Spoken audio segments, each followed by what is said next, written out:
Super natural படமாக இருந்தாலும் பரவாயில்ல, தயவு செஞ்சு இதுக்கு சப்போர்ட் பண்ணுங்கள். இல்லைனா பழையபடி போதை, சரக்கு, தம்மு இதே தான் திரும்ப திரும்ப வந்துட்டுருக்கோம். லவ்வு, அப்புறம் தப்பான விஷயங்களை ஸ்கூல் பசங்களுக்கு சொல்லிக் கொடுக்குற மாதிரி தான் திரும்ப திரும்ப வரும். தயவு செஞ்சு இந்த சப்போர்ட்டுக்கு தேட்டருக்கு போய் சப்போர்ட் பண்ணுங்கள். படம் சூப்பர். கருப்பு மூவி ரிவ்யூ பற்றி பார்க்க போகிறோம். இதில் ஃபஸ்ட்டு விஷயம், த்ரிஷா அண்ணி இவங்களால் ஒரு மிகப்பெரிய ஹைப் இருந்துச்சு, அவங்களோட கேரக்டர் எவ்வளோ பெருசாக இருக்க போதுன்ட்டு. ரெண்டாவது, ஆர்ஜே பாலாஜியோட டைரக்ஷன். ஆர்ஜே பாலாஜியோட டைரக்ஷன் எப்படி இருக்குன்னு நம்ம ஆர்வமாக போய் பார்த்தா அங்கே ஆர்ஜே பாலாஜியோட வில்லனிசம் தான் பீக் லெவல் பெர்ஃபார்மன்ஸ். தேர்டு வந்து அங்கங்கே போஸ்டர்லேயும் சோஷியல் மீடியாவில் கருப்புன்னு நம்ம பார்த்துட்டு இது ஒரு வேளை பேய் படம், பிசாசு படமாக இருக்குமான்னு போய் பார்த்தா எஸ், இது ஒரு சூப்பர் நேச்சுரல் படம். அப்புறம் இன்னொன்று பார்த்தீங்கன்னா, எந்தவித ஆபாசம், அருவருப்பு, டபுள் மீனிங்கு, அப்புறம் ஓவர் வன்முறை காட்சிகள் இல்லாத குழந்தைகளோடு குடும்பமாக குதூகலமாக குடும்பங்கள் கொண்டாடும் வெற்றியாக இருக்கும் இந்த படம். தினேஷ் அந்த கிரிக்கெட்டராக ஒரு படம் லப்பர் பந்து, அந்த படத்தில் ஒரு ஹீரோயின் வருவாங்க, பெரிய ஹீரோயின். அந்த பெரிய ஹீரோயின் இந்த படத்தில் வராங்க. ஆர்ஜே பாலாஜியோட கொல்லிகா வராங்க, அவங்களும் ஒரு வில்லியாக வராங்க. அதெல்லாம் ரொம்ப ஷாக்கிங்காக இருந்துச்சு. அவங்களுக்கு ஃபஸ்ட்டு இது செட் ஆகாதோ அப்படிங்கிற மாதிரி இருந்துச்சு. பட்டு ஜஸ்ட்டு வந்தாங்க, பிரியாணி தின்னுட்டு போயிட்டாங்க. பெருசாக அவங்களுக்கு ஸ்கோப் கிடையாது. நெக்ஸ்ட்டு இதில் படத்தோட கோர் கான்செப்ட் என்னென்னா, இந்த வக்கீல்கள் பண்ணுற அராஜகம், அநியாயம், அக்கிரமம், எப்படி வந்து ஒரு பிரச்சனைன்னு வரவங்கக்கிட்ட எப்படியெல்லாம் வந்து இவங்க பணத்தை பிடுங்கி சம்பாதிக்கிறாங்க, அவங்களோட பவர் இன்ஃப்ளூயன்ஸை வந்து எவ்வளோக்கு எவ்வளோ வந்து அதை தப்பான முறையில் யூஸ் பண்ணுறாங்க அப்படிங்கிறத பொறுத்து தான். இதில் த்ரிஷாவை பற்றி, அண்ணியை பற்றி ஒரு சோகமான விஷயம் என்னென்னா, அவங்களுக்கு ஒரு ஸ்கோப்பே இல்லை, ஜஸ்ட்டு ஒரு சப்போர்ட்டிவ் கேரக்டராக தான் வராங்க. அதாவது சும்மா எப்பயும் போல் தமிழ் படங்களில் வர ஹீரோயின் மாதிரி தான் வராங்க. ஓகே, பெரிய நிம்மதி, இந்த பின்னாடி சுற்றி லவ் பண்ணுறது அந்த மாதிரி வேலையெல்லாம் இல்லை, ஜஸ்ட்டு ஒரு சப்போர்ட்டிங் ரோல் தான். ஒரு கேரளா தாத்தாவும் ஒரு பொண்ணும் வருவாங்க. அதில் அந்த கேரளா தாத்தா நடிப்பு அல்டிமேட்டாக இருக்குது, சூப்பராக இருக்குது. அவரோட ஆக்டிங் மாதிரியே தெரில, ஜஸ்ட்டு ரியலாக இருந்துச்சு. ஆனால் அந்த கதையப்படி கேரளாவிலேருந்து ஒரு 60 சவரன் தங்கம் எடுத்துகிட்டு வராங்க. அதை ஏன் அங்கேயே விற்காமல் இங்கே தூக்கிட்டு வந்து தேவையில்லாமல் தொலைச்சிக்கிட்டு இவ்வளோ கஷ்டப்படுறாங்க? ஒரு வேளை கதை எழுதுறதுக்காக இழுத்துருப்பாங்கன்னு நினைக்கிறேன். ஃபைனலி சூர்யா அண்ணன் எப்பயும் போல் எனர்ஜெட்டிக்காக, யங்காக, அழகாக, சூப்பராக பர்ஃபார்மன்ஸ் பண்ணுறாரு. பட் அவரோட ரோலும் கொஞ்சம் செகண்ட் ஹாஃபில் கொஞ்சம் டம்மியாக தான் இருந்துச்சு. ஃபஸ்ட் ஹாஃப் சூப்பராக இருந்துச்சு, கிளைமேக்ஸ் சூப்பராக இருந்துச்சு.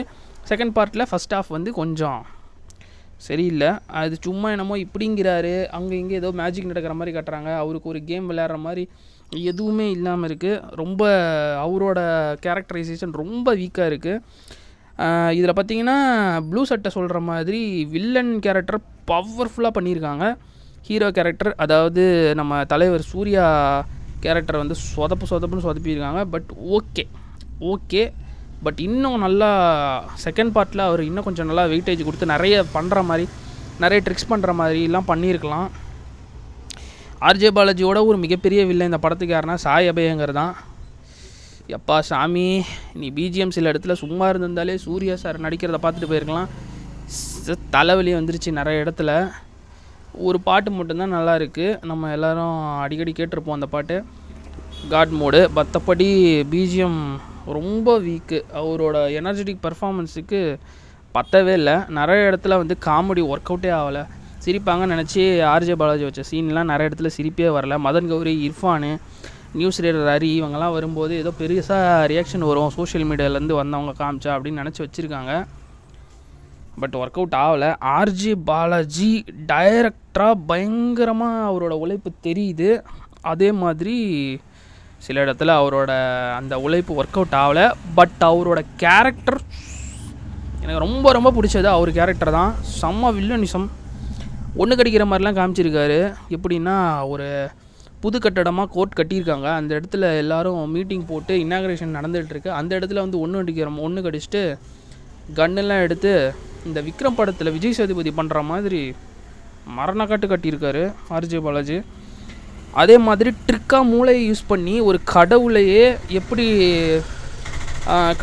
தன்னோட கேமுக்கு இழுக்கிறாரு அப்படிங்கிறத வந்து தன்னோட புத்திசாலித்தனத்தை ஆர்ஜே பாலாஜி வந்து அந்த கேரக்டருக்கு கொடுத்துருக்காரு.